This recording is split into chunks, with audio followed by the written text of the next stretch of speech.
So as you have seen, I'm sure you know some that are even closer to you. And perhaps you yourself are a victim of the present circumstance. You lost your job is at risk, or it is threatened and you are afraid. We're here to give you that assistance. And I'm happy to be joined in the studio by my friend and colleague at the bar, practicing lawyer, Susanna Asabia Nyampong. Thank you very much for joining us. Thank you, Samson. Great. So we will take a look at, some of you have sent us some issues that bother you, particularly in the area of your job, and we're dealing with job losses. So we'll look at one particular situation and seek to give the solution specific, and we are sure that it might meet your need as well. But you can also send in yours and we will deal with them. Hello, Samson. Thank you for the opportunity given us. I'm really glad to share my story with you. I'm a private school teacher. The lockdown has really affected my family. I've not received my March salary and the school is not ready to even help us. We are suffering. I'm married with a 2-year-old daughter. We started e-teaching during the lockdown. Management assured we will be paid. On Monday, we received a surprise. The school management asked us to sign this paper to accept 50% salary for March and April, and also 40% for the period we will be teaching from home. The deadline given was close of the day we received the instruction. Lawyer, this is not fair because our kind of school is such that up to 90% of parents pay full fees at the commencement of the term. Some of us are refusing to sign, and they are threatening to replace us. They have already advertised for teachers to take up our jobs, forgetting our bonding. What can we do? Some of my colleagues signed immediately they saw the adverts for new teachers for the e-learning. Please help us. God bless you and Joy News, which is my favorite. Thank you. Right. So for very good reasons, we are not telling you which institution that this teacher is sending this message from and also introducing this teacher to you. But we believe that his problem is a problem that you may also be faced. So let's now attempt to look at the solutions. What may we say exactly is happening in this teacher's situation? That they have not received their March and April salaries, and at this point they are at the verge of being thrown out. They were giving, some documents, so to speak, to sign, and to sign to agree that they were going to be paid 40% for the period that they will be teaching from home, because they have introduced e-learning. So for that period, they were going to get 40%. But for March and April, they are going to get 50% of their salaries. They were giving a deadline the same day. That was on Monday. So those who signed are safe. Those who didn't sign are in trouble, particularly as those who didn't sign have also seen that new adverts have been put up for new people to come in to do that kind of teaching. What situation are we looking at? Well, Samson, this is one very funny situation that even though previously it did happen in the industry where people are let off their jobs with barely any notice. This is one of those situations where the circumstances of the time have come to worry it a bit more. Now, everybody has an employment contract. Right. Once you agree that you're going to sit in a job, work it for a salary, even if it's not written, there's a contract. Right. Now, that contract has particular terms. You're supposed to work from one time to the other. You're supposed to work on particular days. You should have a schedule. Everything is nicely stated in that contract. Yes. Now, here we have faced a situation where it's not the employer that says, well, don't come and teach in my school. It is the government that is saying, well, I don't want children to go to school, so find other ways and means of doing these things. Right.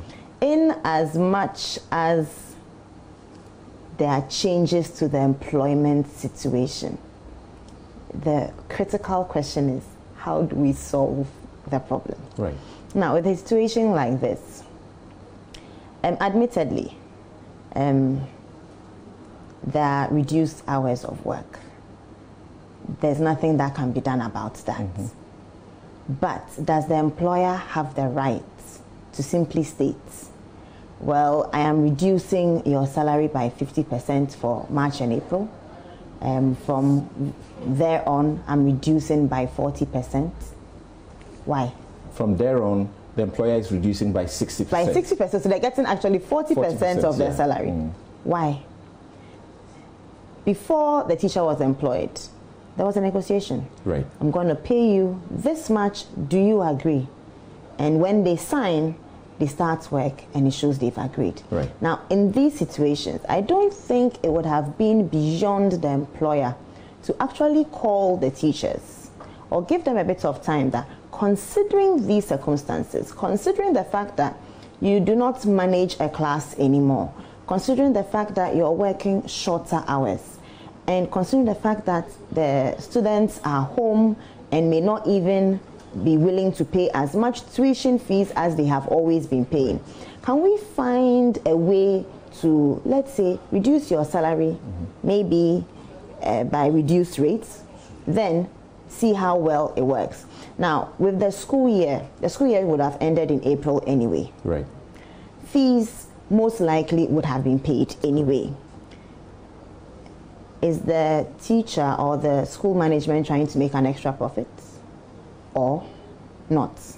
These are considerations that have to be taken into. And from the facts that he tells us, this is a kind of school, it's an international school, where it's a kind of everybody school pays. where at the commencement of the term, parents and ward would have paid up to 90% of the fees. So if we can take it from systematically, first of all, is the school management justified in seeking to reduce the salaries that appear to have become due March and April by 50%?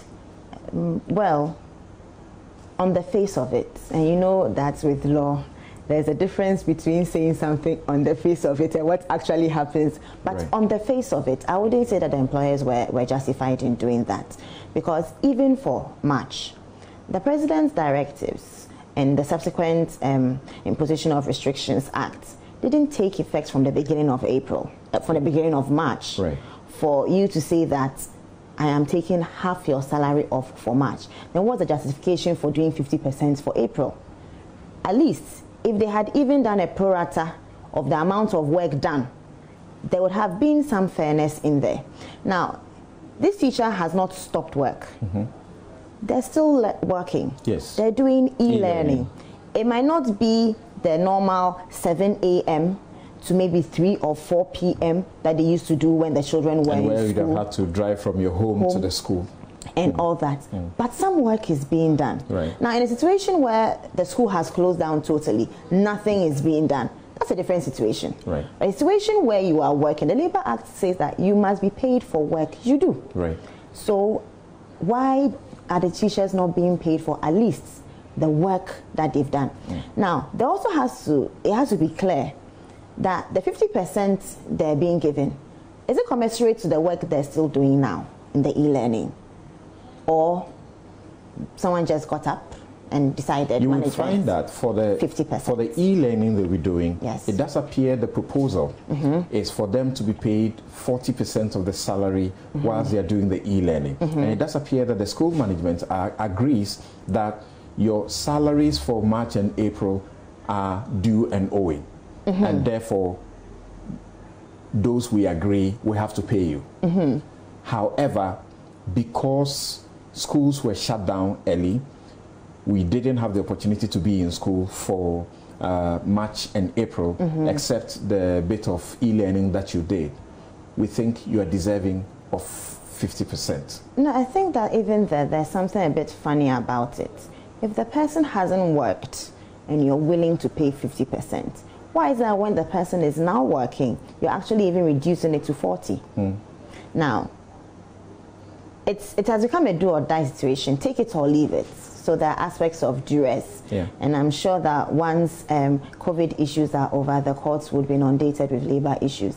But there must be and that's what that we negotiation. are also seeking to avoid, so that employers, as they listen to us now, can take steps to avoid the situation that you suggest, that after this whole thing, people will drag employers to court. We are hoping that we will give sufficient light that these will be avoided.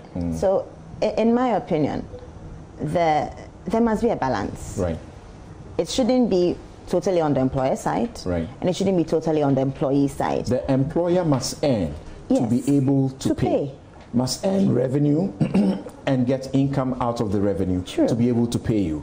At this time, the employer is not earning or earning as much. But when we talk about the schools, are they the same like, you know, a shop?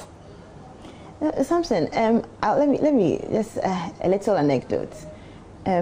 My cousin was laughing that she wonders how her children's school are going to pay their teachers this year, because they actually reduced the school fees and put the extra on extracurricular activities and school transport and feeding programs, so that they can use that to beef up what is paid to the teachers.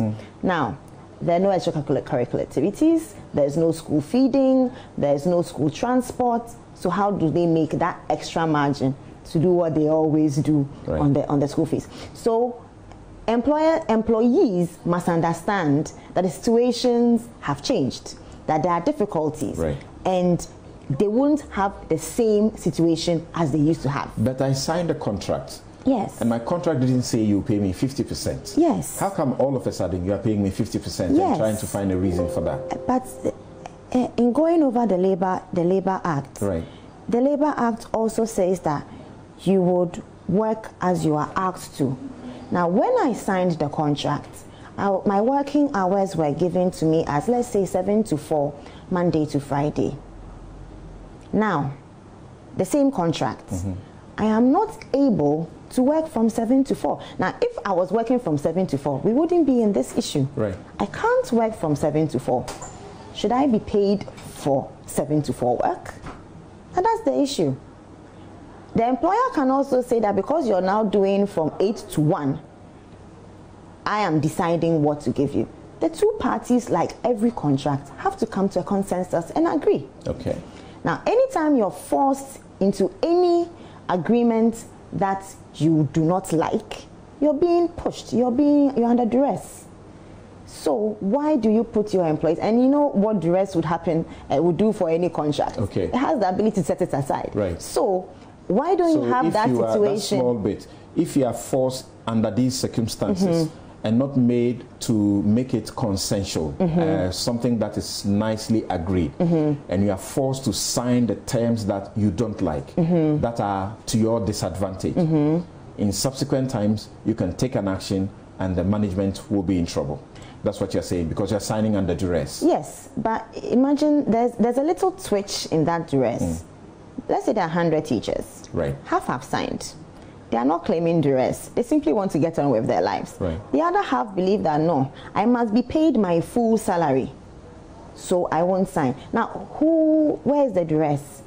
Is the employee blackmailing the employer because you're forcing them to terms they don't agree with? Now, both parties have a problem. And there must be a consensus, which is why negotiations are very important in employment contracts. Even when there is redundancy, you are mandated by law to negotiate and not impose. So even when there's redundancy, can you explain what you mean by redundancy? So redundancy is where there is a change in the nature of the job, or let's say even the job is coming to an end, or they want to do an amalgamation or a merger, and let's say Joy FM and let's say Adom FM are coming together, and now they will, let's do that. You need less staff. And so who is going? How much are they going to go with? I mean, it's not their fault you have changed your business. but should they suffer for it? Okay. But they also can't just get up and say that I want 1 month's salary for every month I've served. Of course, that may not be fair, but there must be some negotiation. Okay, so in that regard, it's a kind of a termination of your employment contract, but you will get some benefits. Some benefits. Right. And even when a business is closing down, the law still looks at it in some kind of redundancy, and some benefits are agreed to be paid to the employees who are losing their jobs. All right. Now, there are some who would say 2 months per year of served. There are some who don't even get that and simply get a little lump sum and go away with. Right. It all depends on the amount. Sometimes it's a lot of money. Oh yes, sometimes it's a lot of money, and sometimes the company is even bankrupt and can't even pay what they're supposed to pay. So that is different from the normal situation where somebody gets terminated. Yes. It is not a redundancy situation because the company it's not anybody's fault, so to speak, but the company decided to have a change in its organization or how it does its business. That was taken. So if you were ordinarily being terminated, then they would normally say 1 month's notice or what your contract has said. Yes. So you are paid, you are either giving a month's notice or you are paid a month's salary in lieu of the notice. Yes. But where the company decided to reorganize itself, restructure itself, there in that situation you may go through what is redundancy, which is also a termination. Yes. But with certain benefits. Benefits, okay. Yes, with certain benefits. Now, we should also remember that the employee at any point in time has the right to walk off any job by giving notice. Right. And the employer also has the right to terminate an employee's job by also giving them notice. Right.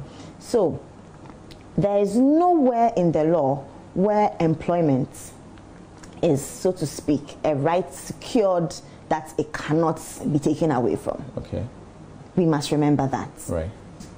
And these are terminations simply by agreement. I don't want to work for you anymore. I am walking away. Right. But in this situation, they say sign onto this. Yes. You take 50%, and then subsequently after April, you take 40%. Yes.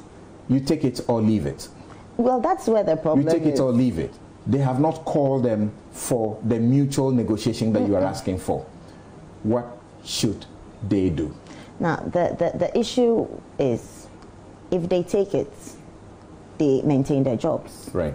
If they refuse it, they lose their jobs. Right. But they can take subsequent action.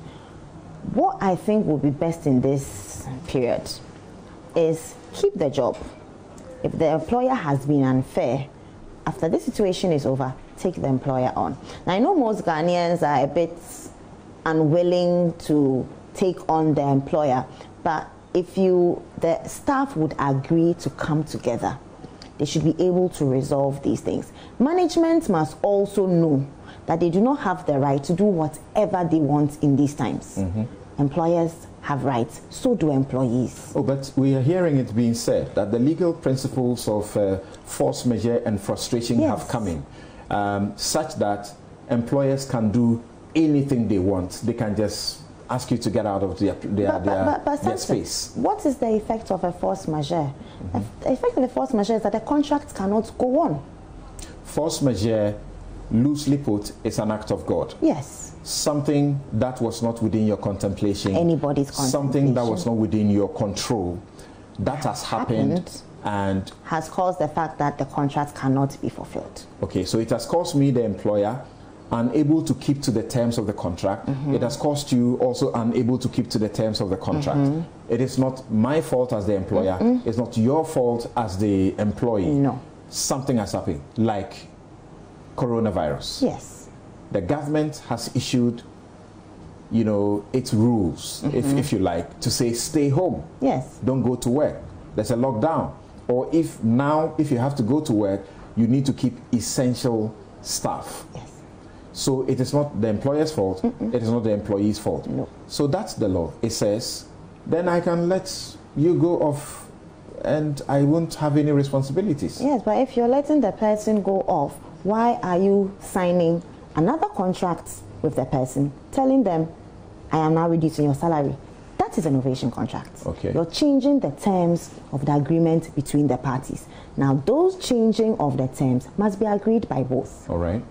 Now, that's if the management believe that is what they can afford, I don't think it would have been bad to have called a meeting of the teachers. Right. Either by phone, by conference, whichever way they'll do it. Inform them that these are the difficulties we are facing. This is what we are envisaging. So in order to have you keep your job, maybe for the next 3 months, we want to give you a reduced salary so that we can maintain you on and not terminate your employment. I don't think there would have been anything wrong with that. And so, like you say, it is also possible to do what is known as a novation. Yes. You are doing a new contract. So we'll do a new contract that changes the original terms of the old contract. But now still it is an agreed thing that we have come to. Yes. We all acknowledge the difficulties that exist. Yes. But in the question of the frustration that comes in, that because something has, the event has frustrated us from being able to perform our obligations, so we can't take you on. There's the e-learning that is going on. So is there exactly an absolute frustration that has happened? Does this teacher not have a right that he can assert and say, the situation is not exactly what you're trying to do? So you can't terminate me without going through the process and just pick up anybody to come and teach. No, so that's the issue with what's going on. Sign or leave. Now, is it a termination or is it, who is terminating? That's where the duress comes in. Okay. Sign or leave. All right. All right. Is it the employer that's terminating or is it the employee that is terminating? All right. So we'll continue to look at this issue and advance a lot more of legal solutions to you. And I can assure you there are a bit more. But here are some of the messages that you have sent in, your issues, and would like to deal with them. This one says, my younger brother works in a private school. Okay, so the private schools are in trouble. Works in a private school, and after the shutdown, the school management has not even communicated to the staff of their plans. They just received 50% of their March salary. That's all. In a nutshell, they say they don't have money. If we can deal with the first one. Okay, let's just read these and then come back. I agree with our lady that there must be a balance. The balance in practice will be based on availability of resources, the rationale and empathy on the part of both employees and employers. My question here is, does the Labour Act give avenue for this balance, which looks economical but legally not foolproof? Good afternoon. I'm enjoying your program here in WA. I'm a private teacher. I heard from social media that the Ghana Education Service has come out with a stimulation package to support private schools that are duly registered with the GES to pay employees' salaries. Please, how true is this information? I can say from this point that we are not aware about this particular package yet because you are in a private school. Those who are in public schools, they are still being taken care of by the state. Private schools must earn to pay you. The public schools don't necessarily have to earn to pay you, particularly in the free education system. Please, I am also a private teacher in a similar situation. I have not received my March salary. I am a JHS teacher, and after the president locked up all the schools, we JHS teachers were still teaching for the Form 3 students for about 2 weeks. Please, I think the ministry should do something about this. Okay, right. So if you take from the very final one, for example, he and the first one, they had 50% of their salaries paid. No notice, nothing. Yes. Yes, salaries for March paid. No notice, no nothing. And they have not been communicated to again.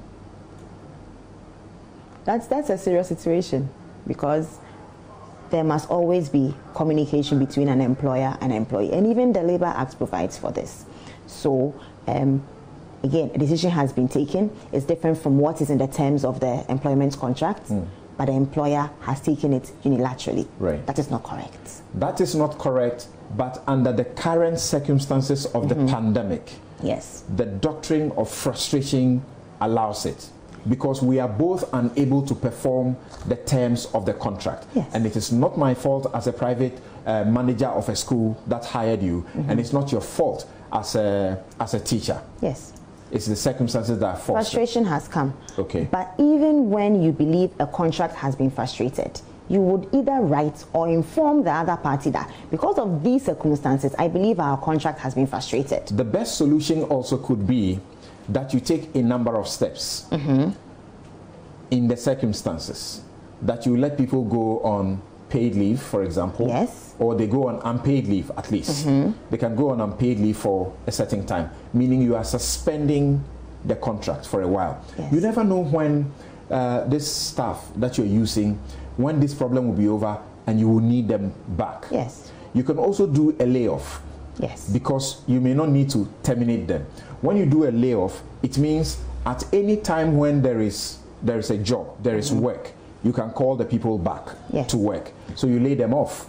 Yes, but Samson, the issue with unpaid leave and layoffs is that whereas annual leave is provided for in the law, unpaid leave and layoffs are not provided for under our law. So the circumstance dictates that. And most contracts never envisage any of these things happening. Right. To even think that they will put any terms of either unpaid leave. If you want to go on unpaid leave, you go see your employer. Mister, I want to go on unpaid leave. Maybe I want to take a study leave. Can I have my job waiting? When I come back, I won't take a salary. Now, in these times where the employer is mandating the unpaid leave, what should the employee do? There must always be communication between the two parties. All right. So if I can do a quick summary. Yes. Those managers of businesses and schools, particularly the private schools, that are taking steps without contacting or negotiating with their staff, they are doing the wrong thing. They ought to engage in a negotiation for the salary reduction plan. Yes. So they negotiate it nicely. The negotiation can actually lead to what you hinted at will be innovation. We are changing the original terms of the contract we have together. Right. Again, they can do a voluntary redundancy if they don't need you anymore because of the circumstance. Then if they have some money, they can decide that a number of you should go home because now we need only a few teachers to do e-learning teaching. We don't need everybody. And of course, there are staff who will not be teaching, non-teaching staff. Will be affected. So you give them a voluntary redundancy. You tell them, how many of you are ready to go away? You don't force it on them, so to speak. Then they look at the circumstance, say, I'm ready to work. I say, okay, we'll give you maybe a month's salary for the number of period you have worked. Then you let them go off nicely, voluntary redundancy. Or you could do a layoff where they go and you know that anytime you need them, you can call them back when you have work. Or you could do the what do you call it? Give them time to go on leave. Right. And all those solutions are possible solutions. But at the end of the day, what I always would say is any agreement is between two parties. So there must be an agreement. If one party refuses to agree, for example, let's say the employee says, well, when you took me on, you told me you're going to give me 3,000 a month and that is it. Then it means that there must be a termination because the negotiation didn't work. And that is where a contract is totally frustrated because the circumstances are such that the terms of the contract cannot be met. Now that teacher cannot fulfill the number of hours stated in the contract, and the employer cannot fulfill the amount to be paid stated in the contract. There's frustration. So then something must give. So you can join us via Zoom so we can hear your situation and help to proffer solutions for you. And the ID, write it down. If you're watching us, you can clearly see the ID is 988-9634-0409. 988-9634-0409. And the password is 208313. 208313. That is the password. We need to also try to assist some of the employers, and I can see it's a situation like you say. There ought to be this mutual, sympathy for both persons. And I was thinking that since you don't know when this problem will end, why don't you take a step like this? One, the first month, let it be the annual leave, hoping that at the end of the month things would have normalized and you come back. So you go for the first month leave, your annual leave, you have taken it off. You get paid for that leave. Then at the end of the month things don't normalize, so I can ask you to come back to work. I don't also want to lay you off, so you go on unpaid leave for a particular period. And as you said, all of that must be what? Mutually discussed, because it helps. So you go on unpaid leave. Right. But people are asking, whilst all these are happening, you are saying they can do a redundancy voluntary where I may get something small to keep body and soul together whilst I am at home. But if they didn't do that and laid me off and they didn't give me anything much or just terminated me, there's nothing to rely on. How do I survive? It's an unfortunate situation. In other countries, when the situations like this happen, you have unemployment benefits paid to you. Everybody knows where you work because there are employment registers and everybody files them. And even though our law provides for it, you would agree with me that none of us have ever seen an employment agency asking employers to give them a list of people they work with, and so that you know. So the government actually has no idea how many people are in work and how many have lost their jobs as a result of this COVID-19. Now, even if, like someone said he heard on social media that the Ghana Education Service is wanting to pay something, if you're not really a registered private school, that means you're left out. And with schools, it becomes a bit difficult because they normally take their leave periods during the vacation. Now, this is a situation where you can't go on annual leave in these times. You have to be paid because the school term is still running. What do you do then? So whichever be the case, I wouldn't ask any employer to pay an employee for no work being done. Neither can I say any employee should force their employer to maintain the terms of the contract and say that is what we agreed upon, so by force pay. There has to be an agreement. Some of them are afraid because there are certain benefits you enjoy as an employee, but they should be thinking also that because of the circumstance, you can change all those and take away the benefits. You can withdraw the benefits lawfully allowed, so that you don't have to pay so much. You can also, as it were, schedule certain pieces of work and agree that you work for 2 hours maybe in a week. And that's how I'm going to be able to get you something it would to work get by. For some people, but imagine someone who owns a nightclub. It's closed down. There's no business going on. All right. What's he supposed to do? We are taking some people on Zoom, and I understand that we are having some little difficulty. You can come on.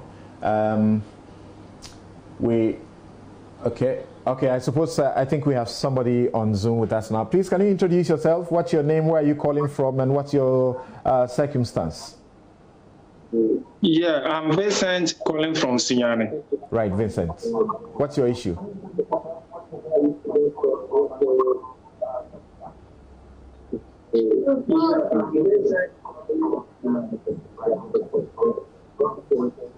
Yeah, my issue has to do with the incentives and what the government promised of doing. You see, we are in this fight together, especially our frontline health workers.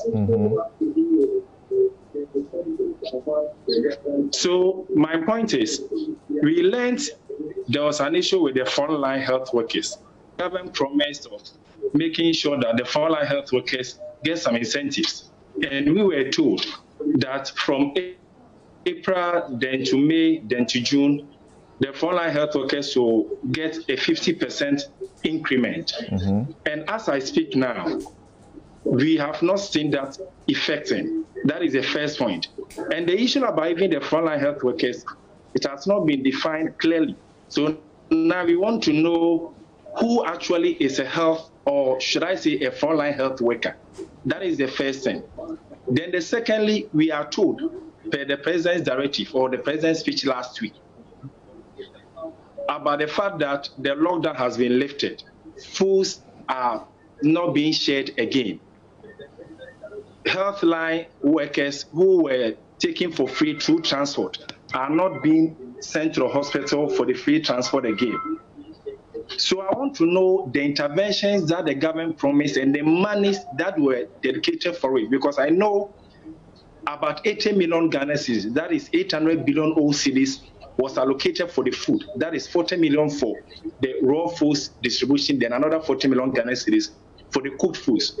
So now that the lockdown has been lifted, we still want to know in concrete form if the monies that were allocated for the foods. All right, Vincent, thank you very much. Okay, so Vincent, you're talking about the health workers and the promises that have been made to frontline health workers. I think that it is only fair that if there's a promise to you that you will get some top up to encourage you to continue to do the work you are doing at the forefront, it should be done to you. That one, we will try and find out and let you know what the results will be. But that is purely a matter with the government, so to speak. Who do we have next? Okay, so we can take some of your messages. How about change of employment contract from permanent to fixed terms? Is it right in the face of employment contracts? You didn't identify yourself. So yes, that's the question you are asking. How about change of employment contract from permanent to fixed terms? Is it right in the face of employment contracts? Do you get what he's trying to say? I think it's more of, instead of being given a blanket time where you are fully employed, now you're being employed on contract basis, exactly. so to speak. Exactly. Yes.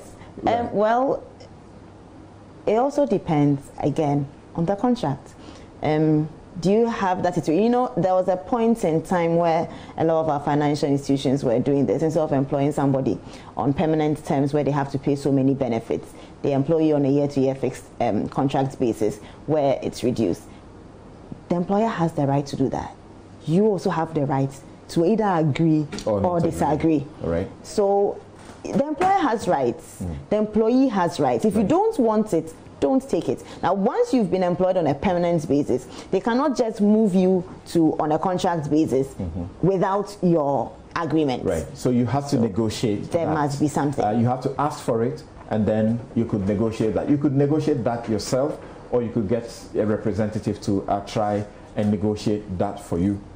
And as we have indicated so far, in the present circumstances, there are principles of law, more particularly the principle that relates to what is known as frustration.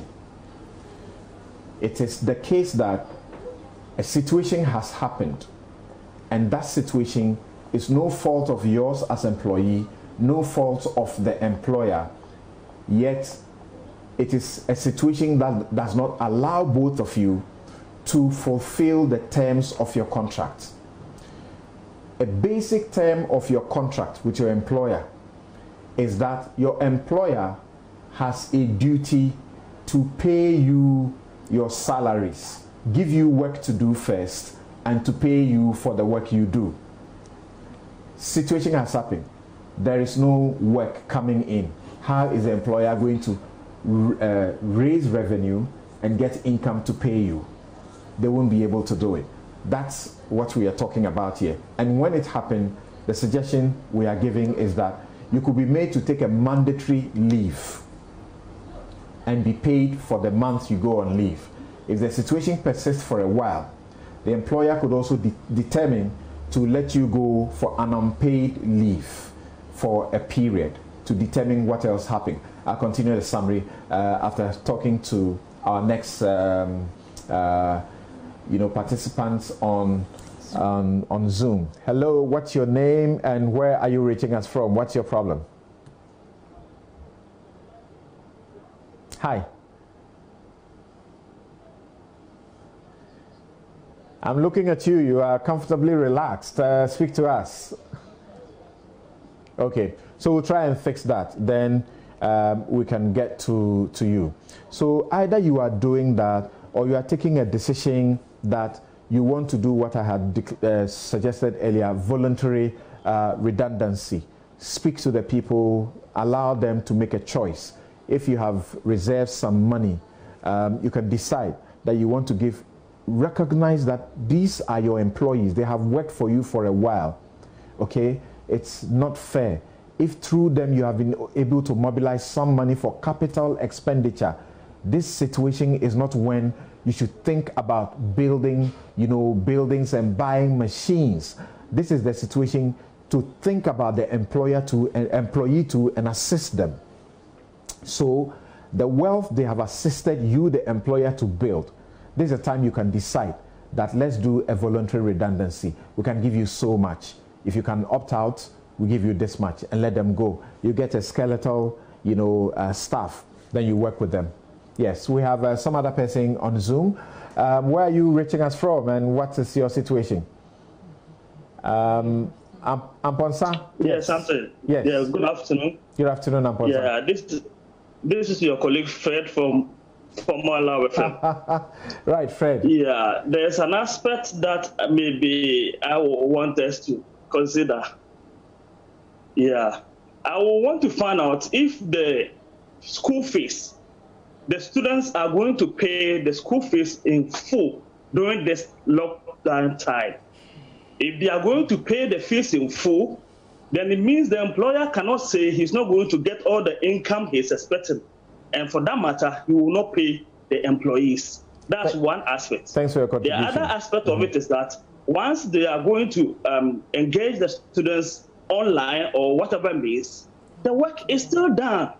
This time, the hours may not come in because when you were employing the employee, you did not state that, should anything happen and you are not able to fulfill all the hours given to you, you will not be paid full. The work is done, whether online or face-to-face. And right. I expect the employer to pay the employees fully. Thank you very much. But you should also think about the employer. Thank you. You should also think about the employer. You should also think about the employer. If you want the employer to continue to sustain you to keep your job for a while, even during the pandemic, when you are not working, you must meet them halfway. So they can pay you, say, 50% for a couple of months where you are still not working, but you are getting paid. Yes. Emmanuel, let's hear you. Hello, Emmanuel. Emmanuel can't hear me. Hello, Seidu.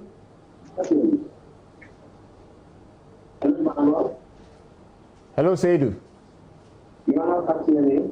Okay, Emmanuel, let's hear you.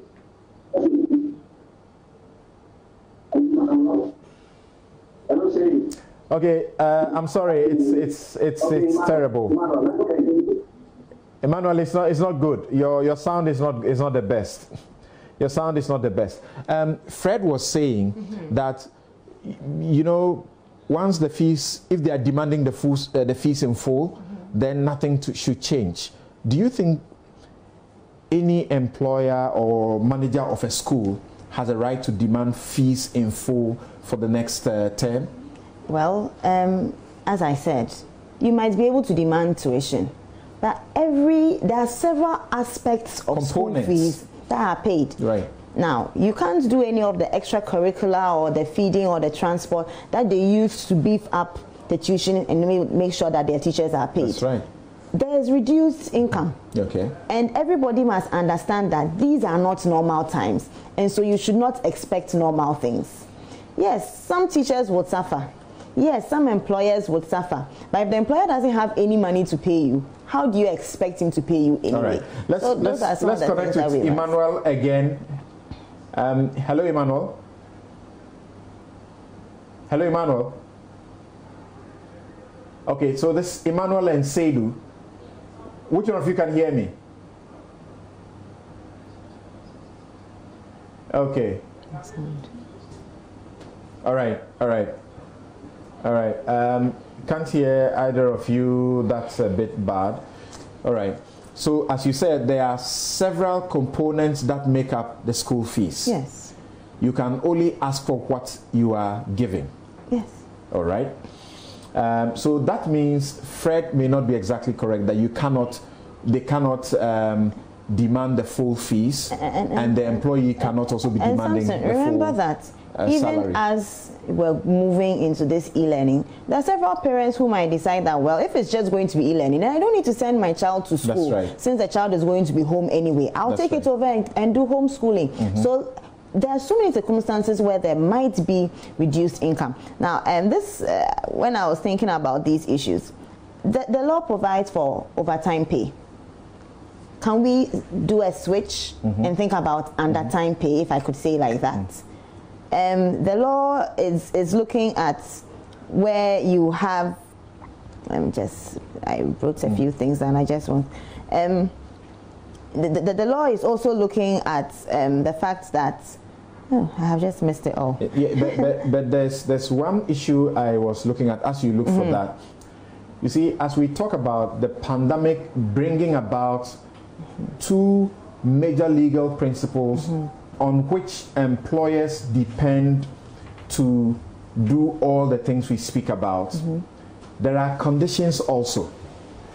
The aspect of the force majeure, we may talk about that in a subsequent episode, because we may want to deal about that specifically with contracts, for the various businesses that you are engaging, and not specifically on the question of employment. But here we are stressing on frustration, which says an external event has happened, an event that I don't have power over, you don't have power over as an employee. Because of that, it has rendered the both of us unable to fulfill our terms of the contract. I can't give you work. Therefore, you don't expect me to pay you because you don't work. But in a circumstance like the teachers, particularly the private teachers, and we are focusing on the private teachers because they are not with the public, and so they may never get any pay, they lose their jobs without any considerations. Yes. Once there's the e-learning opportunity, which some of them have started, it means that the frustration somehow is not exactly complete. It may have rendered the terms of the contract a bit different, but there is some opportunity. Once there's the opportunity, the employer or manager should not be insisting that frustration has occurred, because there's opportunity of an alternative. Yes, but that will sustain the contract. But that alternative wasn't in the contemplation of the original contract. That's right. So there are changes which have to occur. Right. And both must be cognizant of the fact that things won't continue in the way it was in the past. Right. Once that is the mindset, then you move on to the next step and see, how do we recover this situation? What's our best foot forward? Then you move on. Now, I read something in the labor law, section 62, and it says, termination is fair if, due to a legal restriction imposed on the worker, prohibiting the worker from performing the work for which he or she was employed. Okay. Now, it is fair. It is fair if a legal restriction has been imposed on the worker, prohibiting the worker from performing the work for which he or she is employed. There was a legal restriction. Yes. Lockdown. Yes. And it prohibited the worker from going out. Not even that. Even the IRA restricted schools from being open. Great. All right. Let's listen to Kwesi and come back. Hello, Kwesi. Yeah, Kwesi. Hello, Kwesi. Hello. Yes. Good afternoon. Good afternoon. Where are you calling from? What can we do for you? Okay. I'm calling from Accra. Right. What is it that when you receive a redundancy letter from your employer, and the employer just called you that come for a meeting, and you just went and he said, okay. Hello. I'm listening to you. Go ahead. Yeah, you just went and he just give you a redundancy letter that, due to financial difficulties, we can no more we cannot more work with you, and we are doing restructuring, so I'm giving you a redundancy letter, and he just hands over a redundancy letter without even calling you. You are not even aware. Okay. All what you know is that I think we get your point. You are supposed to go to work the following day. Yeah, okay. The conditions for a redundancy. We'll deal with that quickly for you. Hello, Peter. Hello, Peter. Peter, you are calling from Tema. If you can be quick, so we will have some 2 minutes to be able to address your issue. Hello, Peter. Hello? Yes, go ahead quickly. What's your issue? Yeah. Okay, I'm sorry. We are unable to pick Peter. And please, next week, same time, we'll be here and we'll help you deal with it. Now, the first caller just called and giving redundancy. It's quite he actually says the employer states in the letter that they are doing a restructuring. Yes. So it's quite unfortunate because the law is very clear on redundancy that there must be a negotiation. Correct. It's very, very clear. So the employer cannot do that. At all. So he might have to get counsel, a lawyer to assist him. Yes. To go see the employer or write to the employer, and then they'll begin to sit down. To be done. Yes. And I can assure you, you need to do that, because once you do that, you never know. You will get something far more than you are being offered. In most of the situations, that appears to be what happens. Your employer must be willing to sit down, because that is the law. If your employer has decided that your employer says, I'm doing restructuring, which means you have not done anything wrong, all right? But he wants to change the nature of his business or her business. He must follow what the law says. And you must be giving a hearing or get a lawyer to help you.